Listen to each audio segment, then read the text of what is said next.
Pessoal, hoje nós vamos falar sobre os hurritas, continuando nossa jornada pelos povos da antiguidade. E também uma continuação do nosso último vídeo, que a gente tinha falado sobre os hititas, e agora os hurritas, que tem essa conexão também com os hurritas. Vamos junto, então? Sobre os hurritas veio de descobertas arqueológicas, mas é possível que eles tenham sido citados no Antigo Testamento da Bíblia como horitas.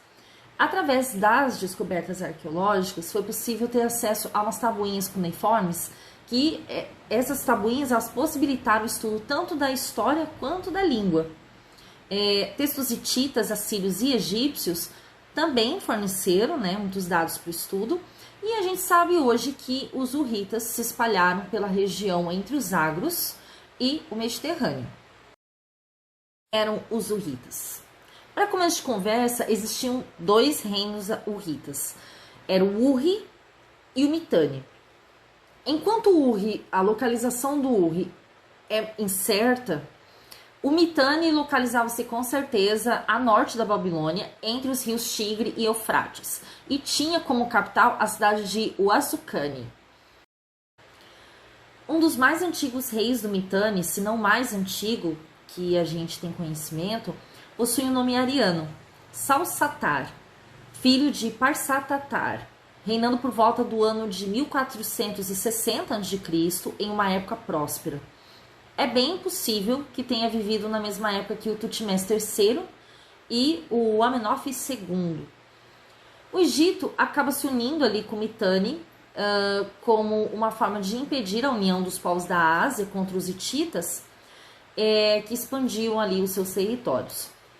Isso acontece através de laços matrimoniais, como foi o caso do Tutmés IV, que desposa a filha de Artatama I, sucessor de Salsatar. O nome dela era Mutemua, e foi a primeira vez que a filha de um rei do Mitanni foi enviada para ser rainha do Egito, e não concubina no harém do faraó. Isso porque os faraós eles se preocupavam muito em manter a linhagem de sangue, muitas vezes casando até entre irmãos, como a gente já... Havia uma casta guerreira de origem ariana, que eram os Mariani, e eles apoiavam a monarquia hereditária. Então, subordinada a esta aristocracia estavam os agricultores e os artesãos. A estrutura social política lembra bastante o sistema feudal, já que o soberano distribuía as terras entre os vassalos, que acabavam devendo auxílio tanto militar quanto econômico, Entre os reinos vassalos do Mitanni estava a Síria, antes da metade do 15º século a.C., sem interferir ou interromper a sequência dos reis assírios. Inclusive, havia mitanianos residentes na capital assíria que faziam parte dessa aristocracia, tá? Percebe-se muito a influência da legislação de Hammurabi nas normas jurídicas hurritas, apesar de serem mais brandas que as leis babilônias e assírias, com mais penas indenizatórias do que capitais. Sobre a literatura hurrita foram encontrados diversos textos, em sua maioria religiosos e descritivos de rituais. Artisticamente, os grandes monumentos dos hurritas eram palácios e santuários, construídos segundo o modelo sumeriano, que consistia em construções sobre uma plataforma com escadas de acesso. Dos hurritas originam-se as construções com portas ornamentadas de gênios protetores, como leões e touros, e também o uso de relevos nas bases das paredes, que os assírios passariam a utilizar também.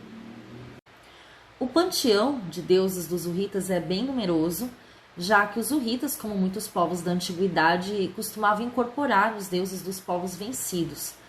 Como deuses propriamente mitanianos, a gente tem o Tessup, que é um deus das alturas, do raio, da tempestade, da chuva e da fertilidade, e Repa, como deusa da fertilidade e da fecundidade.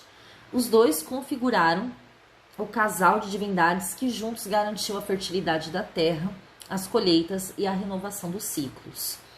Além desses deuses, eles também cultuavam os deuses arianos, como Mitra, Varuna e Indra, e deuses de outros povos vizinhos, como Assur, Anu, Enlil, Sin, dentre outros. É importante saber que a natureza é divinizada, montanhas,